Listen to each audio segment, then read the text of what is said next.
안녕하세요. 당신의 부동산 주치 김재경 소장입니다. 오늘 부동산 대책이 또 나왔습니다. 저도 이 내용 듣고서 깜짝 놀랐는데 2021년 3월 31일자로 공공직접시행자 방식 1차 선도지역을 지정을 했습니다. 자, 보도자료입니다. 국토교통부에서 발표했고요. 2021년도 3월 31일자로 나왔습니다. 이번 내용은 주택 공급 방안 1차 선도사업 후보지 선정, 총 사업지를 341곳을 후보지로 접수를 했고 1차로 서울 4개구 21곳을 선정했다라고 했습니다. 가장 중요한 사항들은 뭐 이런 식으로 멋지게 짓겠다가 중요한 게 아니라 가장 마지막 페이지에 나와 있는 이 리스트가 21곳인데 지금 서울 같은 경우는 뭐 가산 디지털 단지 인근, 방화역 인근, 쌍문동, 연신내역, 녹번역, 세전역, 우리가 좀 눈에 띄는 데들은 예전에 재개발 해지 지역들 있죠. 신길 2구역, 4구역, 15구역, 수색 14구역, 증산 4구역 이런 식으로 있게 됩니다. 이사 부동산 대책 자체에 대해서는 일전 영상을 참고해 보시면 좋을 것 같습니다. 저는 솔직하게 말해서 이번 지정 자체가 얼마나 실효성이 있느냐 의문이 있긴 하지만 특별하게 코멘트를 하진 않겠습니다. 왜냐? 말할 가치가 없다라고 해야 될까요? 현실성이 있냐 없냐를 떠나서 추진 동력이 상실된 부분들이 많고 그 당시 이사 대책이 발표됐었을 시점과 지금은 많이 달라졌기 때문인데요. 오늘 발표된 대책 좀 더 심도 깊게 살펴보도록 하겠습니다.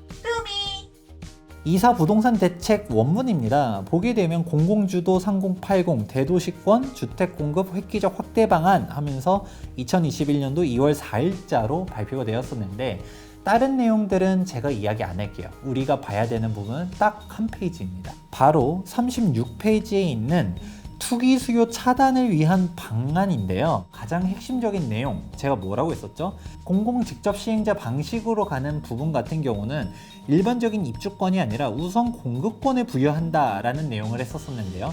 그런데 이 부분에 대해서 투기 수요를 차단하기 위해 마련한 내용이 있었었죠. 가장 중요한 거, 대책 발표일 이후, 정확하게는 2021년 2월 4일 이후로 새롭게 신규 매매 계약한 사람들은 우선 공급권을 안 주겠다가 가장 큰 핵심이었습니다. 방금 전에 발표된 구역 지정 지역들에서 내가 이사 대책 이후로 새롭게 매매 계약을 체결했다.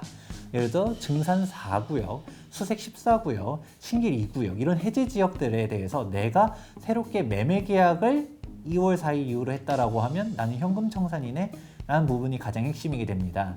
이게 논란이 정말 많을 수밖에 없다. 그런데 말 나온 김에 조금 더 우리가 알아야 되는 사항 같은 경우는 일반적인 재개발과는 또 달라요. 이사 대책 이후로 모두 다 청산이다 라는 부분들도 있지만 또 가장 중요한 거는 우리가 재개발 같은 경우는 쪼개기 기준들이 다 있거든요. 권리산정 기준이 이후로 쪼개기 금지 이런 식으로 있게 되는데 공공재개발 같은 경우는 대책 발표 이후로는 쪼개기 하면 안 주겠다. 또 신축을 하게 된 경우들도 우선 공급권 안 주겠다. 사실 이 부분은 좀 무서운 내용인데 원래 우선 공급권 같은 경우는 1세대 1공급 원칙이다. 우리가 흔히 말하는 1+1도 없을 거고 그냥 다물권자 같은 경우들도 싹 다 모아서 하나밖에 안 주겠다 라는 내용들, 5년 재당첨 금지도 똑같이 적용하겠다.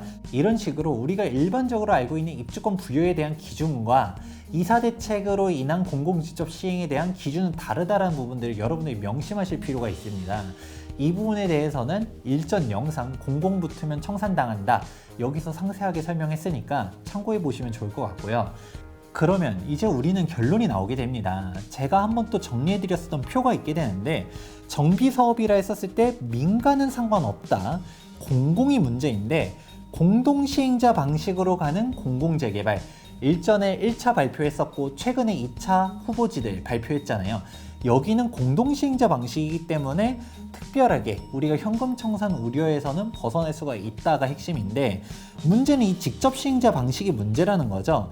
2월 4일 이후로 신규 매매 계약한 사람들 싹 다 청산이 되다 보니까 공공재개발로 추진을 하고 있었지만 공동시행자 방식으로 추진을 하고 있었었지 직접 시행자 방식은 생각하고 있지 않았었어요 라고 하는 지역들이 있고요. 공공 직접 시행자 방식으로 가는 게 아니니까 안전하다라고 말하는 내용들이 어렵지 않게 찾아볼 수가 있어요. 솔직히 저는 오늘 대책 보고서 깜짝 놀랐습니다. 사위 표명도 한 사람이 이거를 이렇게 강행을 하면서 논란거리를 만들 것이냐. 이사 대책 이후로 현금 청산이래. 그러면 구역 내에서도 반발이 극심할 것입니다. 그냥 빌라로 있는 것보다는 아파트가 지어지는 게 좋아 라고 하는 찬성파가 나타나게 될 것이고요. 그럼 난 현금 청산이야. 그건 내 재산권이 박탈되기 때문에 결코 용납할 수 없어 라고 하는 반대파들, 즉 비대위들이 나타나게 되겠죠. 제대로 추진될지 안 될지는 사실 알 수가 없게 되는데, 이게 국토부 장관이라도 중심을 잡고서 진행을 모르겠는데, 국토부 장관님 자체도 사의를 표명한 마당에 이거를 진행을 하려고 지정을 했다? 사실 무책임하다라고 생각이 좀 듭니다. 변창훈 장관이 내가 기껏 대책을 마련했는데 아무것도 없이 넘어가긴 너무 아쉬워. 그러니까 시범 후보지들이 조금 지정해 놔서 그래도 내가 뭔가는 액션을 취했다.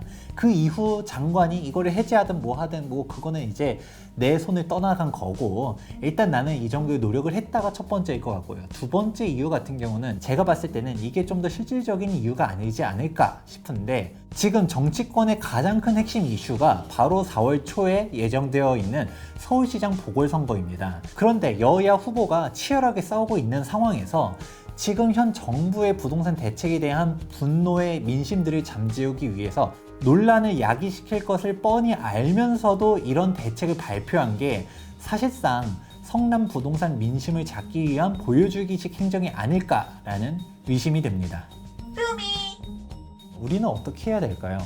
공공 직접 시행자 방식으로 가면 이사 대책 이후로 신규 매입한 사람들은 현금 청산 당한다. 그러니까 함부로 잘못 사면 큰일 난다 라고 생각할 수도 있지만, 이사 대책에 대한 동력원이 상실한 상태에서 이게 실질적으로 어떻게 추진될까가 일단 미지수인 상태인데, 그런데 문제는 주민 동의를 받고서 움직인다 했었는데 정부가 이 말을 뒤집고서 먼저 선 지정을 해버렸다는 것이죠.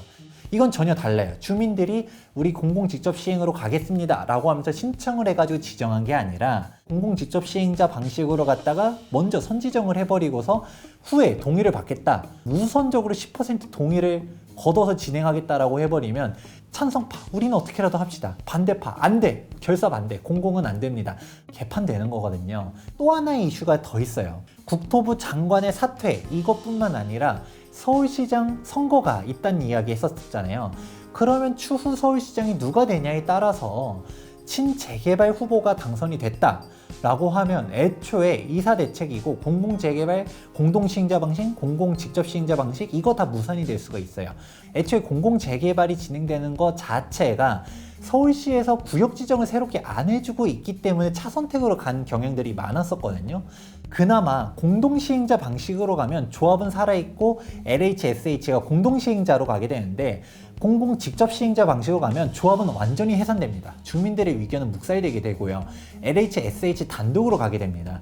그러면 공공을 좋아하는 사람이 누가 있냐가 팩트라는 것이죠. 근데 새로 선출된 서울시장님께서 여기 민간재개발, 여기도 민간재개발, 여기도 민간재개발 구역 지정들을 막 해준다. 그러면 이번에 공공 직접 시행자 방식으로 지정된 구역이 굳이 찬성표를 던질까?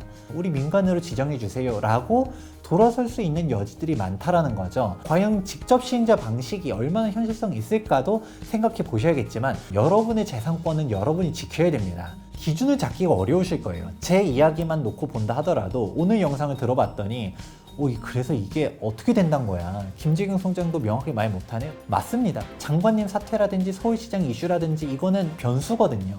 이거에 따라서 전혀 달라질 수가 있어요. 이사 대책에 대한 현금 청산 이슈들 한번 다른 영상들도 잘 공부를 해보셔서 여러분의 소중한 재산권 잘 지켜주시기 바랍니다.